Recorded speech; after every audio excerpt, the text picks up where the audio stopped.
Good morning. Welcome to episode 18 of the Blunt Talk Sports Podcast. I am your host, Anthony Wright, coming to you from the beautiful, cloudy, and rainy confines of Atlantic City, New Jersey. Wherever you may be listening or watching, I thank you as always. I recommend you to like, share, and subscribe. It helps the channel. And in today's episode, guys, we're going to touch on some of the NFL news and notes that arose throughout the week that kind of perked my interest, piqued, my interest for lack of better words. And I just want to discuss it and go over it as always. We're going to hop right into it. The first thing I wanted to discuss was the Bengals. And specifically, not just the Bengals, I wanted to discuss the issues surrounding Joe Burrow's press conference. He touched on a wide range of topics. He basically, it's kind of like his first media availability since the end of the season. And, as we know, the season didn't go the way that the Bengals hoped. The Bengals were kind of hoping for a Super Bowl berth, possibly, or a rematch at the worst, at the least, with Kansas City in the playoffs to get to the Super Bowl. And things just didn't come to fruition, obviously, with Joe Burrow's injury. They had Browning in that quarterback. He fought throughout the way, but, it was too little too late at that point. Nonetheless, in his press conference, he discussed about, T. Higgins' contract.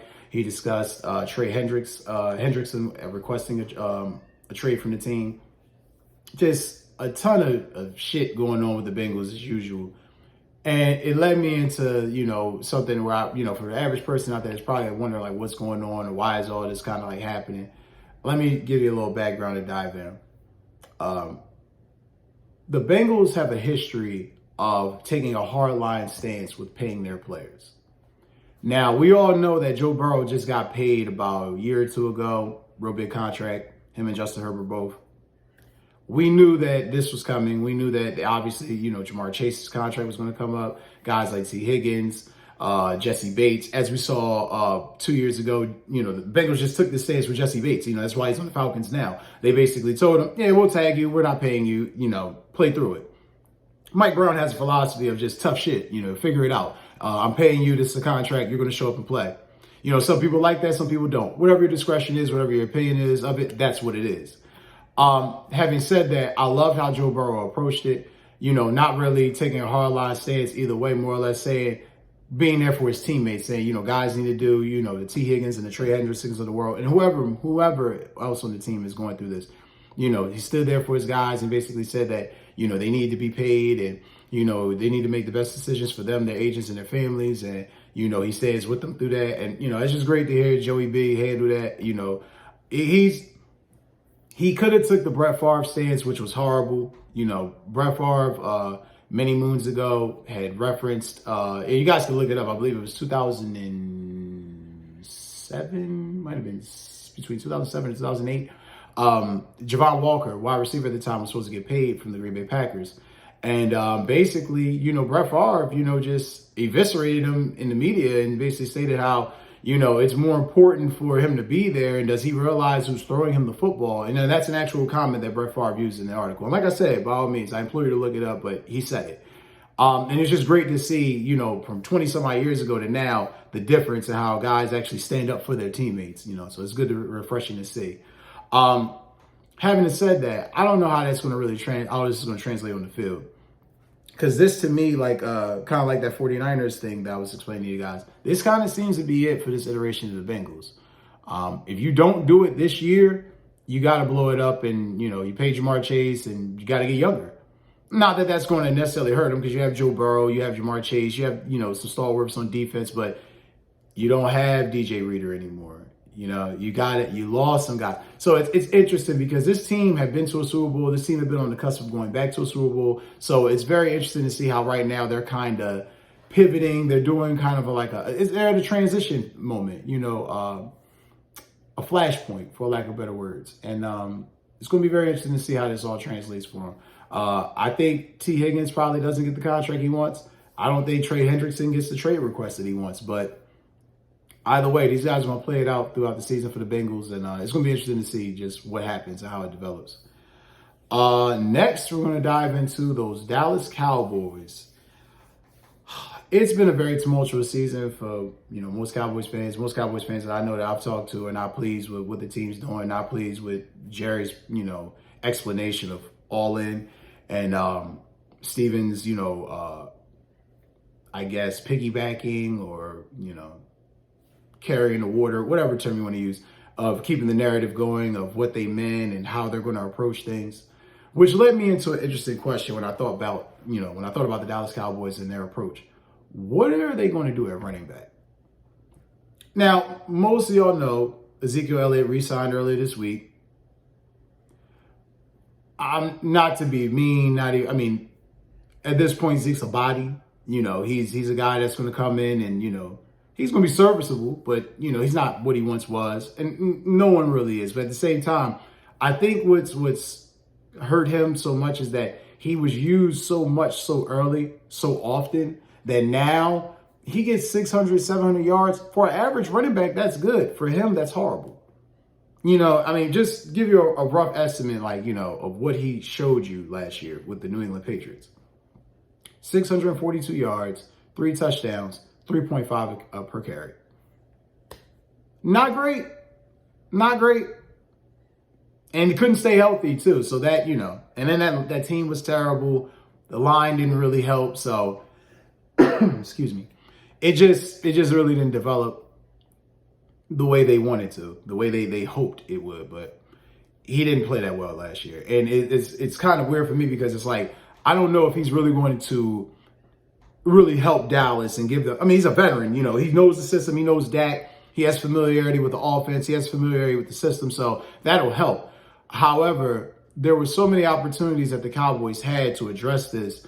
And it just seems like, to me, they chose to go younger, but not really draft anyone, not really commit to anything. I don't know. Which caused me to dive further into their roster to see what they really have at running back at the moment. And boy, it ain't much. Deuce Vaughn.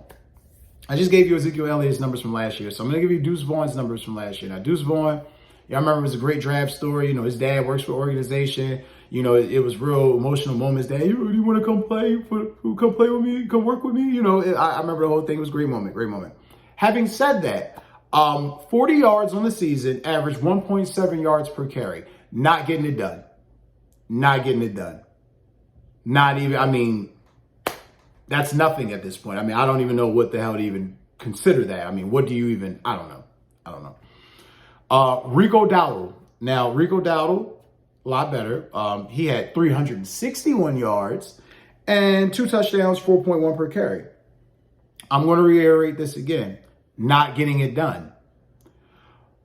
Royce Freeman, 319 yards, 2 touchdowns, 4.1 per carry. Are you seeing a theme here? 3.5 to 4.5 per carry. He's, it just seems like to me, Jerry's basically saying, it doesn't really matter who the fuck I roll out there. We're the Dallas Cowboys. Our line is going to get it together. Our quarterbacks, we're all in. We're going to get it done. This is insanity. You had ample opportunity to draft a young running back. You had ample opportunity to go after a veteran running back. You did nothing. And then to hear Stephen Jones say, well, the cap is the issue. The cap is the reason. It's all just fluff bullshit. It's all just excuses. And I'm glad that most Cowboys fans are awake and alert to it. For those that aren't, I'm sorry that you believe that shit. It's a lie. It's a lie. This cap situation could have been worked out. And I get it. They don't really want to pay Dak. Listen, I wouldn't want to pay Dak. I think Dak is, and I've said this to anybody who has listened to me, anybody who has known me most of my life or has talked football with me, even the casual. Whenever the Dallas Cowboys come up and the subject of Dak Prescott comes up, I have always said this. He is Donovan McNabb 2.0. Now, when you say that, most people go, what do you mean? He's a more polished Donovan McNabb, but at the same time, same issues. The difference was Donovan had Andy Reid. Dax had Jason Garrett. He now has Mike McCarthy, who has the resume, who has everything that's needed to elevate him. And his numbers have elevated, but the team hasn't elevated. So whether that's the defense falling apart, whether that's mismanaging the cap, whether that's not getting the proper free agents, there's a multitude of things we could talk about, but just specifically on the running backs, you had an actual lane to address this year, and you didn't do it. Cowboys fans, prepare yourself. You have rookie offensive linemen playing this year. You have rookie running backs playing this year. You will be a winning team. I don't think you reach 12 wins. Next, into our news and notes from the week, we were going on to the New England Patriots. This one is not more or less about, I know you guys are probably tired of hearing about Drake May and Jacoby Brissett and what's the plan. My question for the Patriots is a little bit deeper, and it's something I wanted to really dive into and discuss with you guys today. Elliott Wolf. Elliott Wolf is basically the de facto GM of the New England Patriots. For those of you who don't know, if you haven't heard me say it before, Elliott Wolf is the son of Ron Wolf. Ron Wolf, coming from the Packers organization, former long-time GM and front office exec. Ron Wolf won a Super Bowl in Green Bay, helped them get to 2 Super Bowls, was responsible for getting Brett Favre there. So, his dad, has the resume and the cachet to show you and prove that, he can rebuild a roster and a team. His son, on the other hand, same organization, was within the Packers, just like his dad, is now helping out New England in their search. New England, and most Patriots fans know this, and for those that don't, I'm going to educate you now. You don't have a GM right now. Technically, he is the GM, but there's some weird shit going on where Kraft's basically saying he has to hire a GM, and they're still going through the search, and they have to go through the Rooney Rule. But this guy just drafted the quarterback 3rd overall. He helped set up the offense. It's kind of weird that, he's basically the GM. He's going to be the GM, right? Having said all that, I get the sense he doesn't really know what the fuck he's doing. Case in point, right? I would have did the same thing. Like, I've read the reports. I saw what he would have had to given up to get out of that spot. The Giants weren't really giving up much of anything. You would have had to have given something in return. Wouldn't have done that. The Vikings, that offer was tantalizing, but I get it. It puts you out of the range of getting a quarterback. My question, though, is this. You draft Drake May 3rd. He's not playing this year under the guides, the rules and, tenements that you guys set up. Like, he's not going to play this year. So you drafted him 3rd. Instead of getting like a skill position player, an impact player, or impact defensive player at that position, or offensive lineman, you chose the quarterback. I get it. Team's going to be judging the quarterback. You got to replace Brady. Mac Jones didn't work out. I understand all of it. But you picked the guy who was the biggest project. It seems like a reach. Could be wrong. Seems like a reach. You had all this money in free agency. You didn't really grab anything of substance. Like, there's no meat. There's no meat and potato. There's a lot of meat and potatoes, but there's no potato salad. There's no greens. There's no, gravy. There's no mashed potatoes. It's just basic shit. And it's not going to help you win the AFC East. Hell, you're not getting to the playoffs. So I don't really understand what. And I get it. Your whole thing was you're rebuilding, but you had enough cap this year where it's like that rebuild wouldn't have to be long, And okay, even if you wanted Jacoby Brissett to be the bridge, and it's like, well, he's going to play. We all know Jacoby Brissett. You're going to be back in the same position and picking in the top 10 again in the draft next year. So what did you really obtain by... if you're a Patriots fan, you got to honestly wonder what the fuck is going on right now. Then it's the news in the draft where it's basically like any organization. I think anybody who really knows football, even insiders will tell you this.